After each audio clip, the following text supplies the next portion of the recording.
धन्ना जाट एक उच्च कोटि के कृष्ण भक्त और कवि थे। इन्हें धन्ना भगत और धन्ना सेठ के नाम से भी जाना जाता है। इनकी भक्ति का प्रताप ऐसा था कि स्वयं भगवान कृष्ण इनकी गायें चराने आते थे और इनके साथ भोजन पाते थे। इनके गांव धुआं कला में सिख समुदाय के लोगों ने धन्ना जी के नाम से एक भव्य गुरुद्वारे का निर्माण करवाया है। धन्ना जी के द्वारा गाए हुए कई पदों को गुरु ग्रंथ साहिब की गुरुवाणी में भी स्थान दिया गया है।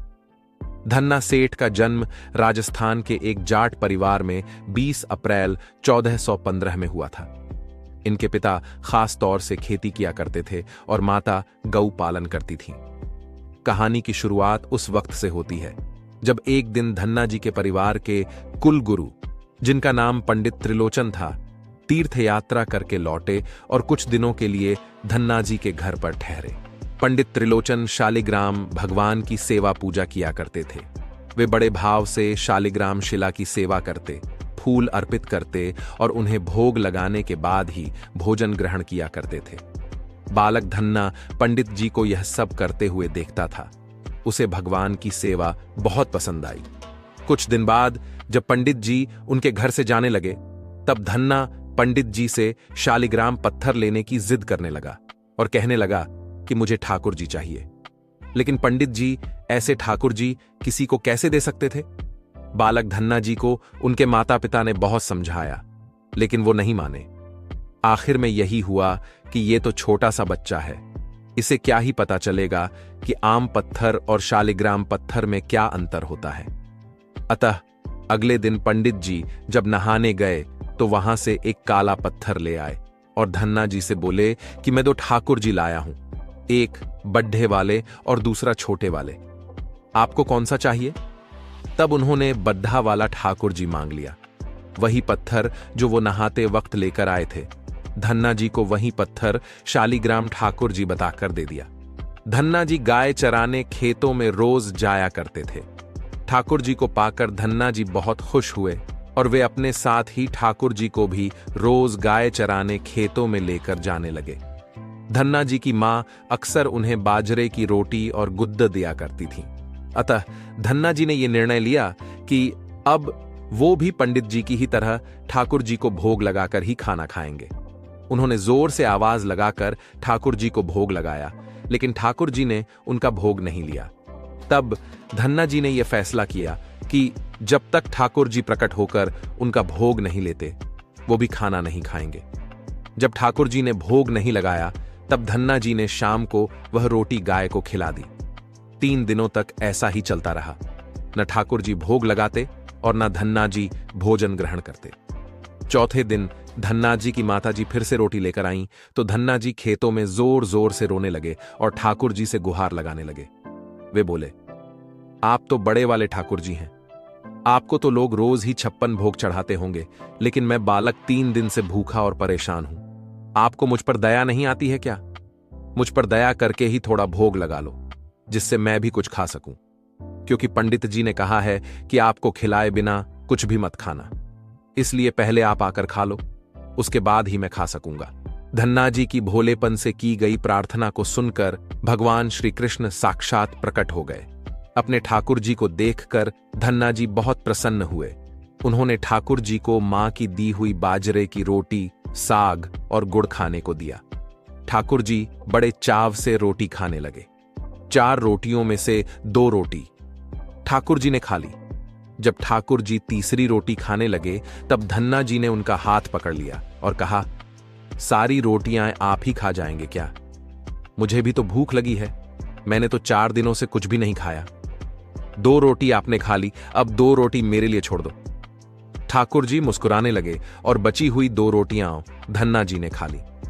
भोग लगाकर खाना अब उनका रोज का नियम हो गया था।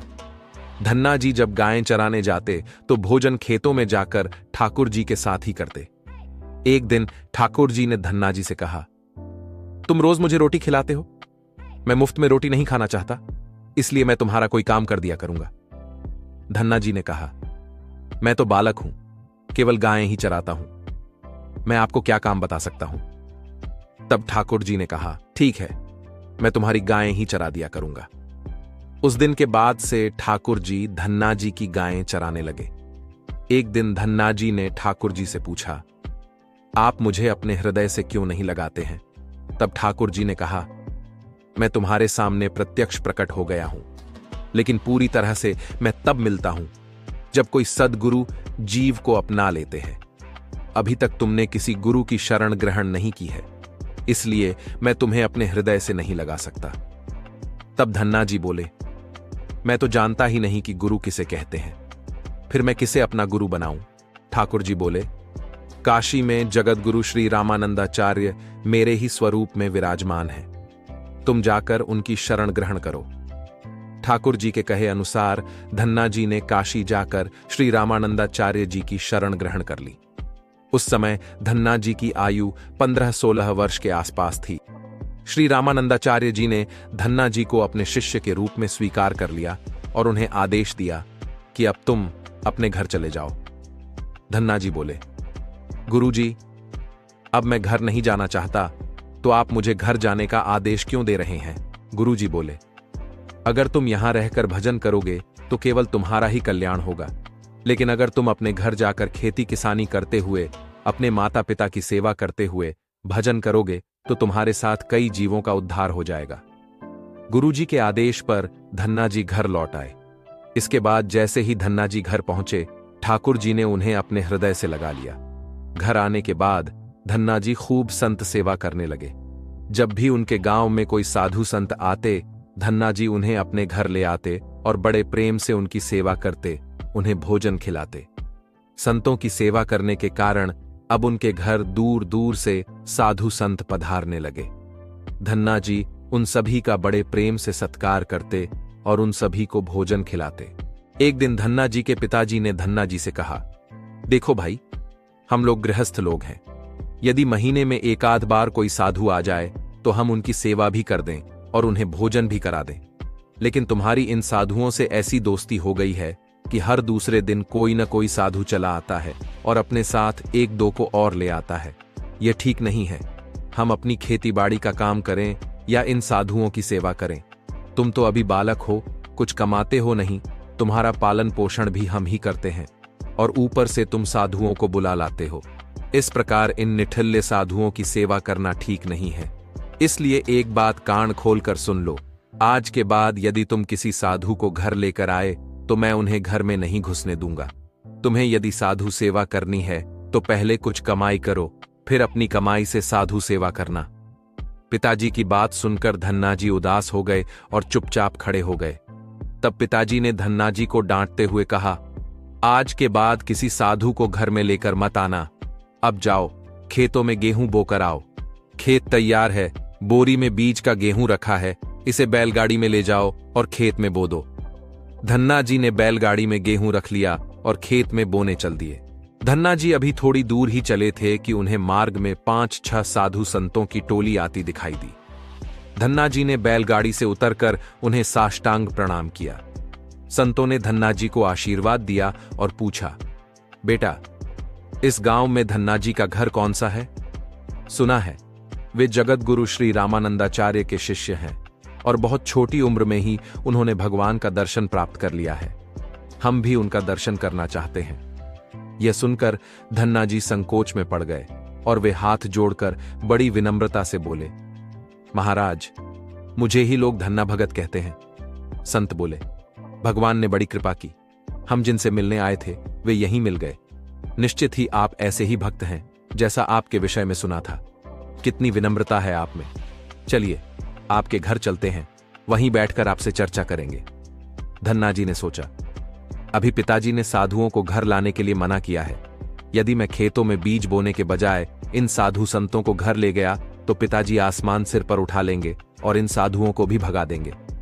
तब धन्ना जी कुछ विचार करके बोले, महाराज, अभी घर पर कोई नहीं है, मैं भी खेतों की तरफ जा रहा हूं, आप मेरे साथ वहीं चलिए। संत बोले, ठीक है, हमें तो आपसे मिलना था, अब आप जहां ले चलें हम वहीं चलेंगे।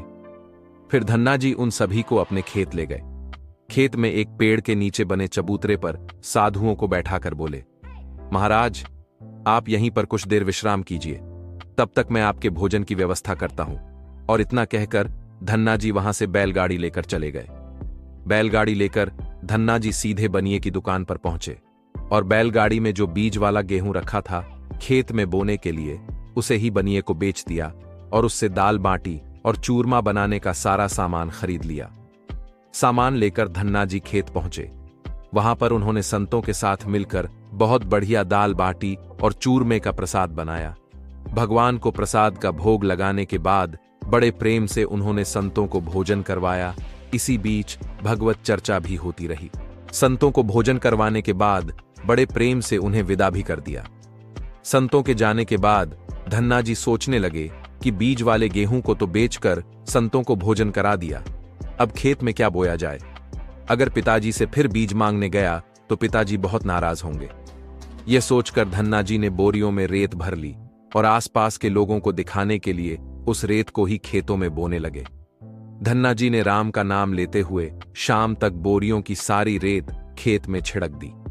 आसपास के खेतों के किसान देख रहे थे कि धन्ना सेठ खेतों में गेहूं बो रहे हैं, परंतु वे तो खेतों में रेत बो रहे थे।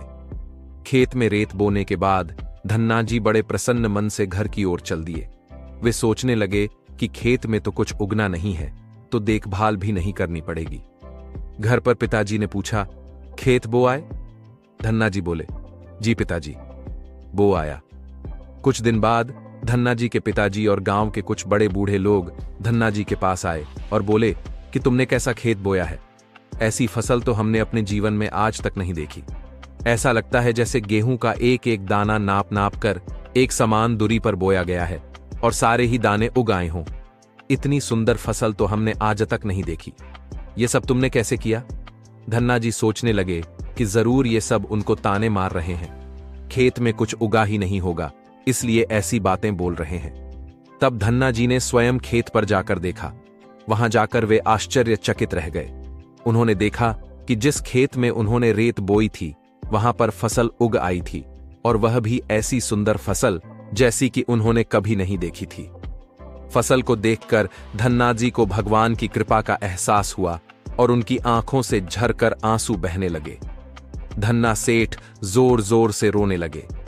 जब धन्ना जी के पिताजी और अन्य गांव वालों ने रोने का कारण पूछा, तब धन्ना जी ने रोते हुए सारी घटना कह सुनाई। धन्ना जी बोले, पिताजी, जब आपने संतों को घर लाने के लिए मना किया था और खेत बोने के लिए गेहूं दिया था, उसी दिन मुझे मार्ग में कुछ संत मिल गए। मैंने उन संतों को अपने खेत पर ठहराया और बीज वाला गेहूं बनिए को बेचकर संतों को भोजन करवाया। इसके बाद मैंने खेतों में रेत बो दी। रेत बोने के बाद यह फसल कैसे उगाई मुझे नहीं मालूम। धन्ना जी की यह बात सुनकर उनके पिताजी के भी आंसू निकल आए और वे बोले, मेरा धन्य भाग जो मेरे घर में ऐसे पुत्र ने जन्म लिया। आज के बाद हम तुम्हें कभी नहीं रोकेंगे। खूब साधु बुलाओ, खूब संत सेवा करो, हम तुम्हें अब कभी मना नहीं करेंगे। आज से मैं भी भगवान की भक्ति किया करूंगा और तुम्हारे साथ संतों की सेवा किया करूंगा। इसके बाद धन्ना जी और उनके परिवार वाले खूब संत सेवा करने लगे। कुछ समय बाद धन्ना जी की उगाई हुई फसल को काटने का समय आ गया। उस फसल से उतने ही आकार की खेती से 50 गुना ज्यादा गेहूं निकला। यह गेहूं इतना ज्यादा था कि उसे रखने तक की जगह नहीं बची थी। गांव के सभी लोग धन्ना जी की फसल देखकर आश्चर्य करने लगे। एक बार ठाकुर जी ने खुद ही धन्ना जी की परीक्षा लेनी चाहिए। धन्ना जी के गांव में अकाल पड़ गया था, फिर भी धन्ना जी पूरे गांव और साधु संतों को खाना खिला रहे थे और गरीबों में अनाज बांट रहे थे। लेकिन धीरे धीरे उनका भी भंडार समाप्त होने लगा। उस वक्त भी धन्ना जी ने इस बात का निर्णय लिया कि जब तक वो सक्षम हैं, तब तक उनसे जो हो सकेगा वो करेंगे। उनकी सेवा से प्रसन्न होकर ठाकुर जी खुद एक संत के रूप में उनके यहां आए और एक बीज दिया और धन्ना जी से बोले कि इस बीज को जाकर खेत में लगा आओ और उससे जो भी मिलेगा उसे गांव वालों में बांट देना। उन्होंने ऐसा ही किया। गांव वाले उन्हें पागल कह रहे थे कि इस सूखे में आखिर कौन सी फसल होगी, मगर फसल जब हुई तो लोगों के आश्चर्य का ठिकाना न रहा। खेतों में फसल लहरा रही थी। एक दिन ऐसा आया जब धन्ना जी के खेतों में लगी फसल पक गई। धन्ना सेठ के खेत में बड़े बड़े तुम्बा के फल दिख रहे थे। धन्ना जी ने सोचा, अब दान करने को तो कुछ है नहीं, अब इन तुम्बा से कमंडल बनाकर ही संतों को दिया करेंगे। यह सोचकर धन्ना जी खेतों में लगे सभी तुम्बा के फल तोड़कर घर ले आए घर आकर जैसे ही उन्होंने एक तुम्बा को कमंडल बनाने के लिए काटा, उन्होंने देखा कि यह तुम्बा तो हीरे मोती, जवाहरात और कीमती रत्नों से भरा हुआ था। तुम्बा को कीमती रत्नों से भरा देखकर वे आश्चर्यचकित रह गए। उनके पास तो तुम्बा की पूरी फसल थी। उन्होंने देखा सभी तुम्बों में ऐसे ही कीमती रत्न भरे हुए थे। इस चमत्कार को देखने के बाद धन्नाजी को उन संत की याद आई जिन्होंने उन्हें तुम्बा के बीज दिए थे। अब धन्नाजी उस धन से लोगों की सेवा करने लगे। वे फिर से दोनों हाथों से लोगों की मदद करने लगे। उस समय वह अकाल कई वर्षों तक चला।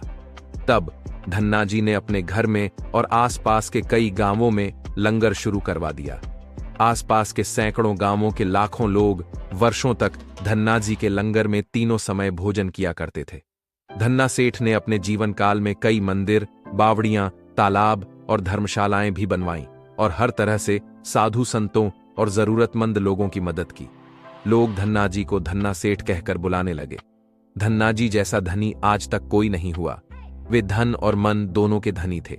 यही कारण है कि आज भी उनके ही नाम पर धनी लोगों को धन्ना सेठ की उपमा दी जाती है। दोस्तों, आज की कहानी यहीं समाप्त होती है। आगे और भी ऐसी कहानियां सुनते रहने के लिए प्लीज मेरे चैनल को सब्सक्राइब करें और सभी वीडियोस को लाइक और शेयर करना बिल्कुल न भूलें। तब तक के लिए नमस्कार। आपका दिन शुभ हो।